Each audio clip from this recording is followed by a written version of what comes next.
இபிஎஸ்ஐ எடப்பாடி பழனிசாமி என அழைப்பதை விட பல்டி பழனிசாமி என்று அழைக்கலாம் என்று அமைச்சர் சேகர் பாபு விமர்சித்துள்ளார். சென்னை ராயபுரம் சமுதாய நலக்கூடத்தில் வடசென்னை வளர்ச்சி திட்டத்தின் கீழ் நடைபெற்று வரும் பணிகளை அமைச்சர் சேகர் பாபு ஆய்வு மேற்கொண்டார். பின்னர் செய்தியாளர்களை சந்தித்த அவர் 2026ஆம் ஆண்டு தேர்தலுக்கு பிறகு எடப்பாடி பழனிசாமி என்ற பெயர் மறைந்துவிடும் என கூறினார்.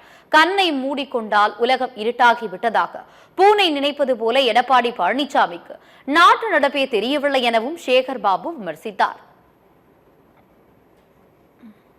நேற்றைக்கு முன்தினம் அறநிலையத்துறையின் சார்பில் கல்லூரிகளே தொடங்கப்படக்கூடாது என்றார். கடுமையான எதிர்ப்பு ஏற்பட்ட பிறகு அறநிலையத்துறை சார்பில் நான் கல்லூரிகள் வேண்டாம் என்று சொல்லவில்லை, அரசு சார்பிலே கல்லூரிகள் தொடங்கினால் ஏற்புடையதாக இருக்கும், அனைத்து வசதிகளும் கிடைக்கும் என்று சொன்னார்.